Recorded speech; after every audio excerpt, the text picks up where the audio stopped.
Ile tanyo bener, pamai tanyo bener, gure tanyo bener, ngak selamat dunia akhirat. Allahu Akbar, Allahu Akbar, Allahu Akbar kabira, walhamdulillahi kathira, wa subhanallahi bukratan wa asila. Allahu Akbar, walillahil hamd.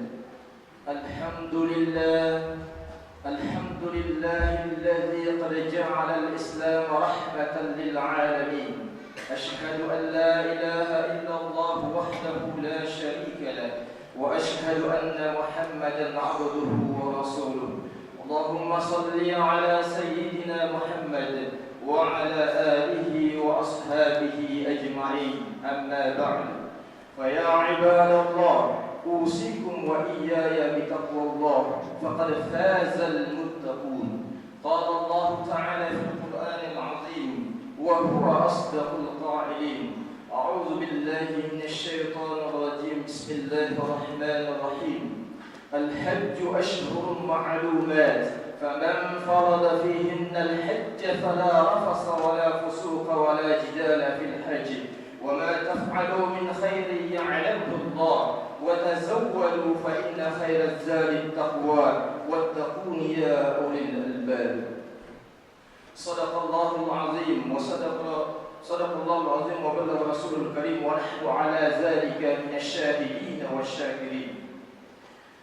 Hadirin wal hadirat sidang jamaah Idul Adha yang dimuliakan oleh Allah Subhanahu wa taala. Mari kita bersama-sama bersyukur kepada Allah Subhanahu wa taala atas segala kesehatan dan kesempatan yang diberikan oleh Allah Subhanahu wa taala kepada kita semua, sehingga kita bisa berhadir di Masjid Al-Hidayah Gampung Peradai. Rasulullah mengingatkan kepada kita bahwa ni'matani mu'ibbuna fihima katsirun minan nas, as-sihhatu wal faragh. Kata Rasulullah sallallahu alaihi wasallam, ada dua nikmat yang selalu diabaikan, dilupakan oleh kebanyakan dari manusia, yakni nikmat kesehatan dan nikmat kelapangan waktu. Alhamdulillah, hari ini kita bisa berkumpul di masjid yang mulia ini, tak lain dan tak bukan sebagai tanda takarrub kita kepada Allah dan sebagai wujud kesyukuran kita kepada Allah Subhanahu wa taala. Kemudian mari kita bersalawat sebanyak-banyaknya kepada Rasulullah sallallahu alaihi wasallam. Moga-moga kiranya dengan senantiasa kita memperbanyak salawat kepada Nabi Muhammad sallallahu alaihi wasallam, pada akhirnya akan menumbuhkan kecintaan kita kepada Rasulullah, pada akhirnya akan menanamkan kecintaan anak-anak kita kepada Rasulullah, dan pada akhirnya di yaumil mahsyar nanti salawat yang kita perbanyak haturkan di muka bumi ini akan menjadi syafaat di yaumil mahsyar, yang di hari tidak ada syafaat selain izin dari Allah dan syafaat Rasulullah sallallahu alaihi wasallam. Selanjutnya mari kita meningkatkan takwa kita kepada Allah Subhanahu wa taala. Takwa dalam arti yang sesungguh-sungguhnya, yakni melaksanakan segala perintah Allah Subhanahu wa taala dan menjauhi segala apa yang dilarangnya. Allahu Akbar, Allahu Akbar, Allahu Akbar, walillahil hamd. Hari ini seluruh umat Islam di penjuru dunia secara bersama bertakbir, bertasbih, bertahmid, mengumandangkan keagungan, kebesaran dan kemuliaan Allah Subhanahu wa taala. kurang lebih 1,2 miliar dari 7 miliar penduduk bumi saat ini secara bersamaan mengumandangkan takbir kepada Allah Subhanahu wa taala. Takbir yang dikumandangkan ini adalah syariat Islam. Takbir yang kita kumandangkan ini adalah bagian dari syiar Islam. Dan takbir yang kita kumandangkan hari ini secara bersamaan di seluruh muka bumi ini adalah menunjukkan bahwa tiada kebesaran, tiada keagungan, dan tiada kemuliaan selain keagungan, kebesaran, dan kemuliaan dari Allah Subhanahu wa taala.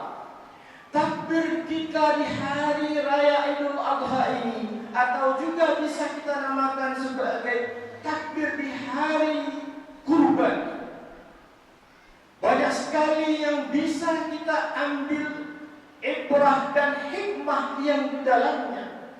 Mengapa disyariatkan kepada kita supaya kita berkurban? Apa tujuan dari kurban itu? Apa hikmah yang kita harus dapatkan, kita beroleh daripada berkurban? Hadirin sidang jamaah Idul Adha yang dimuliakan oleh Allah Subhanahu wa taala.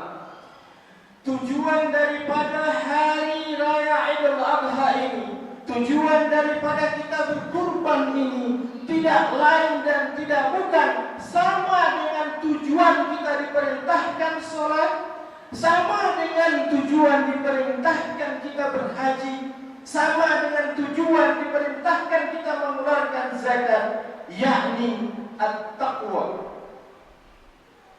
Di dalam surah Al-Hajj disebutkan bahwa pada hakikatnya daging korban yang alhamdulillah hari ini luar biasa besar, 18 ekor sapi lembu di masjid ini. Pada hakikatnya secara zahir yang kita saksikan, kita korbankan itu bukan daging itu yang sampai kepada Allah Subhanahu wa taala. Bukan darah itu yang sampai kepada Allah Subhanahu wa taala.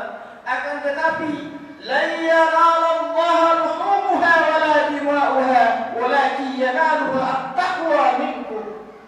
Sebanyak lembu yang kita korbankan hari ini, bukan itu yang sampai intinya kepada Allah Subhanahu wa taala. Akan tetapi sebesar apa takwa kita meningkat hari ini dari sebelumnya.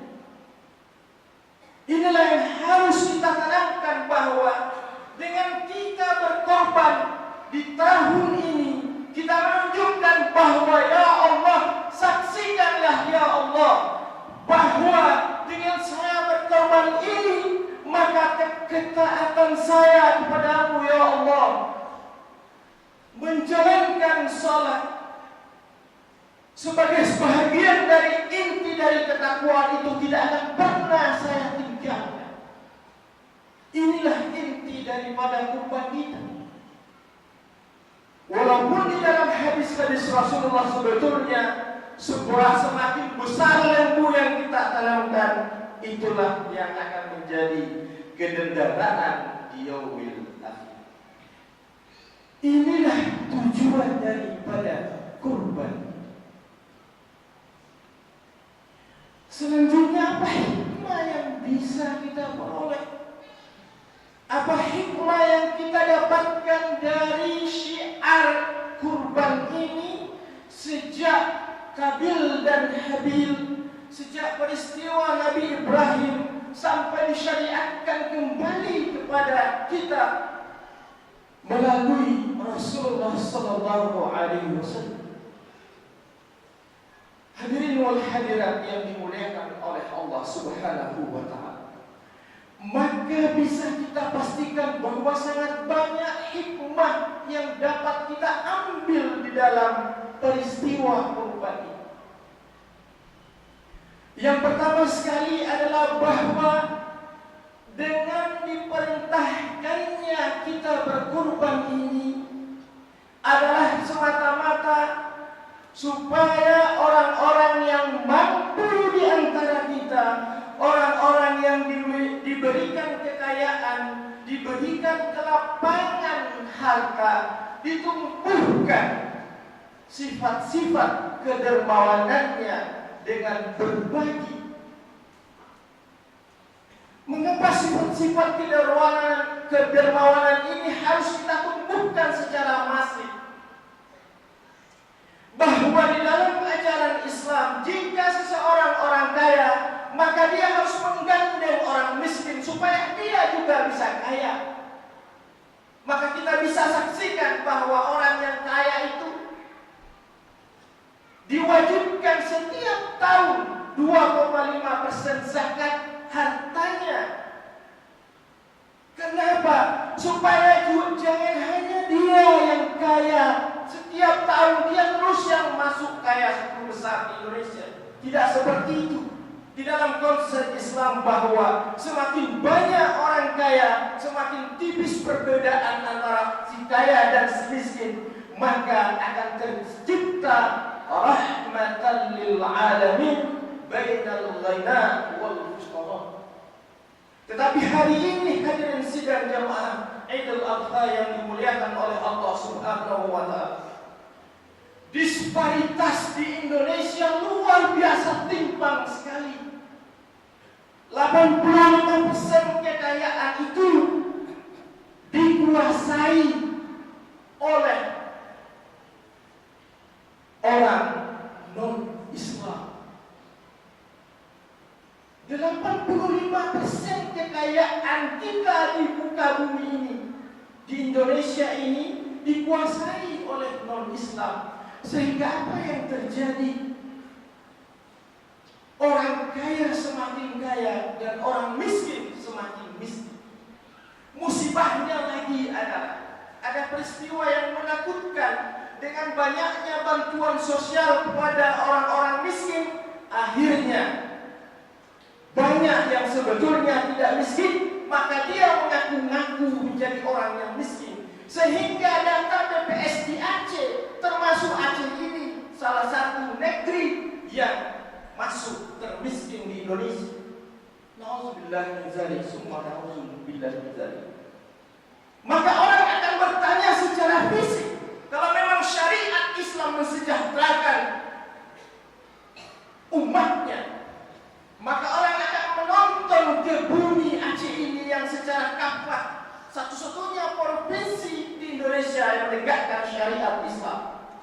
Jadi syariat Islam itu tidak hanya salat, zakat, puasa lagi, tetapi syariat itu akan menjamin keamanan di dalam masyarakat dan menjamin bahwa ternyata dengan syariat Islam yang ada di bumi Aceh ini akan menumbuhkan ternyata orang miskinnya mungkin suatu ketika tidak ditemukan lagi. Allahu Akbar, Allahu Akbar, Allahu Akbar, walillahil hamd. Yang kedua, hikmah yang kita bisa peroleh daripada Aidul Kurban ini adalah mengapa disyariatkan menyembelih hewan, bukan menyumbangkan sebanyak-banyaknya uang kita. Tidak. Pasti ada hikmah yang ada di dalamnya. Maka salah satu hikmah yang ditemukan ulama yang senantiasa diulang-ulang diingatkan, disampaikan kepada kita adalah bahwa sebetulnya syariat berkurban itu adalah supaya sifat-sifat kehewanan, kebinatangan yang ada di dalam diri setiap manusia itu disembelih bersamaan dengan disembelihnya hewan kurban itu. Apa sifat-sifat binatangan kehewanan? Maka kita bisa melihat bahwa sifat naluriah binatang itu adalah binatang itu selalu mengambil hak orang lain, tidak peduli hak orang lain, menyakiti orang lain, mengambil hak yang bukan miliknya, atau menumpahkan darah. Yang penting dalam prinsip misalnya hutan, siapa yang berkuasa dialah raja.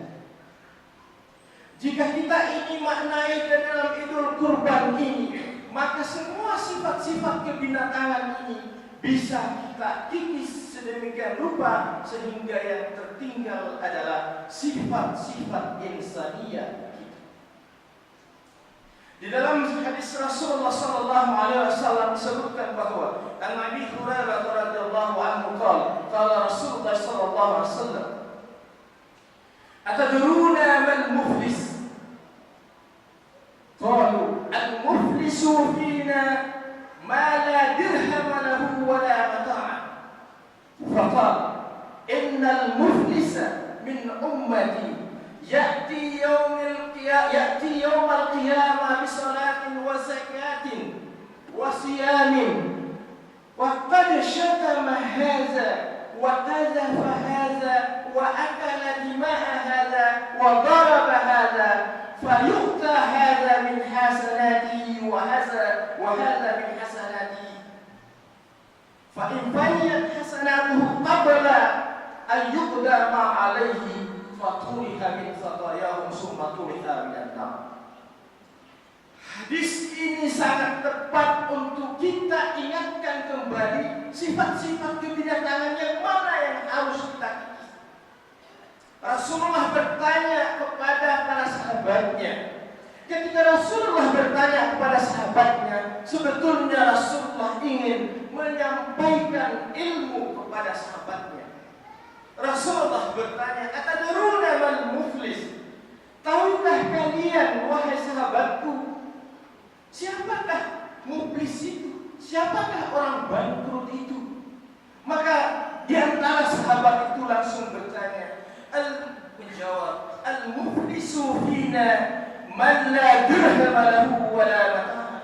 Ya Rasulullah, orang yang muflis itu, orang yang bangkrut itu menurut kami adalah orang yang tidak ada lagi hartanya, yang dulunya banyak sekali, tiba-tiba nggak ada lagi harta, tiba-tiba tidak ada lagi perhiasan.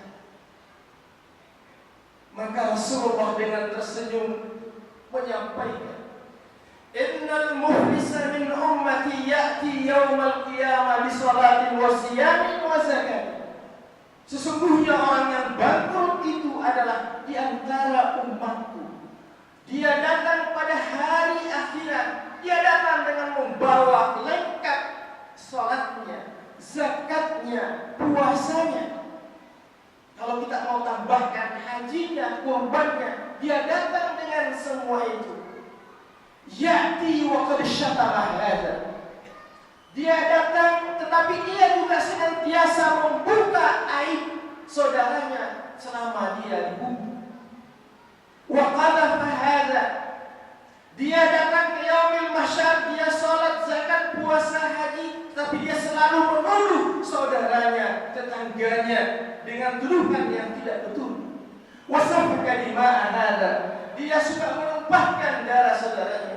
Wa akala mala hadza. Dia suka memakan harta yang bukan miliknya.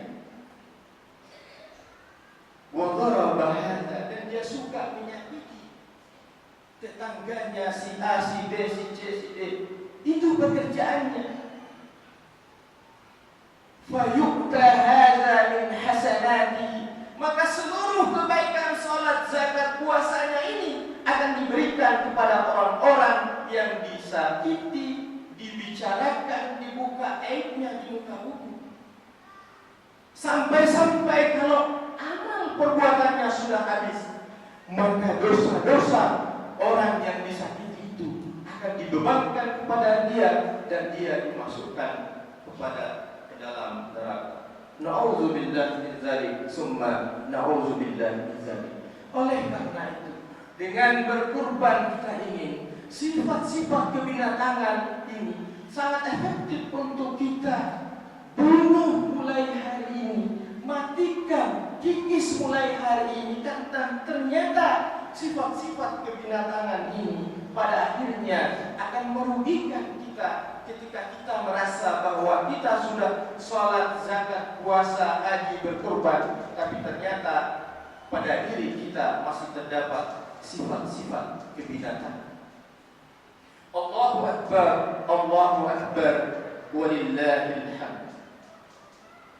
Jemaah Idul Adha yang dimuliakan oleh Allah, yang terakhir,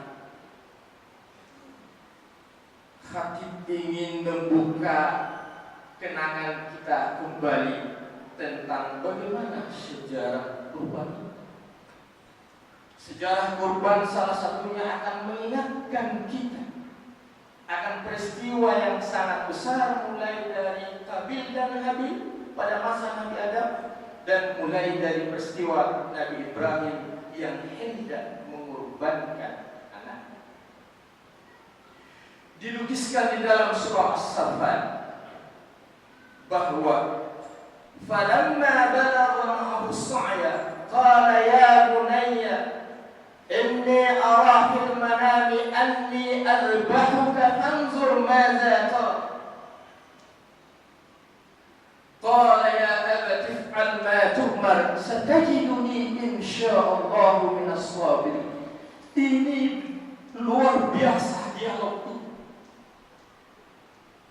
Seorang nabi diuji oleh Allah untuk menyembelih anaknya, yang anaknya ini bertahun-tahun dia berdoa kepada Allah supaya diberikan anak, dan ketika diberikan anak sematawayang, maka dia diuji, diperintahkan untuk menyembelih anak.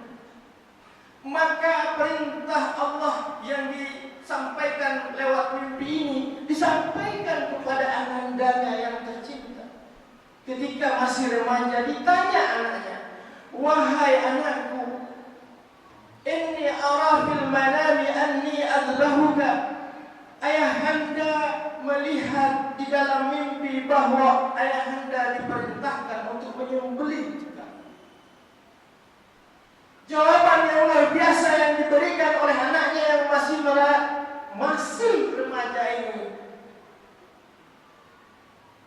Ya abati if'al ma tu'mar satajiduni insyaallah minas sabirin. Ya abati, wahai ayahandaku yang tersayang, lakukan perintah yang diperintahkan kepadamu, sembelih saya, satajiduni insyaallah minas sabirin. Maka engkau akan mendapati ananda sebagai orang yang sabar. Hikmah inilah yang bisa kita dapatkan luar biasa. Apakah hari ini masih bisa kita melahirkan generasi muda yang ketika diperintah ayahnya, kamu akan saya sembelih, laku maaf be ayah, don tuan ayah kakuba, don mantong muda, ayah mantong yang dikorbankan. Sang-sang laginya yang kita takut. Maka ini adalah early warning buat kita semua bahwa sesungguhnya lahirnya anak seperti ini, walaupun dia adalah seorang nabi, tidak serta-merta langsung lahir seperti sesaleh itu, disembelih pun tidak. Ini harus kita ciptakan. Kalau hadirin wal hadirat mengeluarkan argumen, itu kan nabi dan calon nabi, maka kita bisa buka kisah nabi yang lain yang justru sebaliknya. Ketika kita membuka kisah Nabi Nuh, istrinya Waliyah, apa yang terjadi? Anaknya dan istrinya sudah tenggelam, minta diselamatkan. Tapi syarat untuk diselamatkan supaya dia menyembah Allah, itu pun sudah, nyawa sudah ditenggorokan, tetap dia tidak mau menyembah Allah. Itu nabi juga. Maka apa yang bisa kita dapatkan? Kita tidak mengkompar ini antara dua nabi ini. Maka sebetulnya peran ibu luar biasa besar untuk menciptakan generasi yang bertakwa, yang ketika dia diperintah, anakku sudah waktunya sholat maghrib, maka dengan tersenyum langsung tanpa bantah langsung bergerak melaksanakan sholat. Diminta untuk mengaji setiap habis sholat maghrib, habis sholat zuhur, atau habis sholat subuh, maka dengan senang anandanya pun langsung melaksanakan.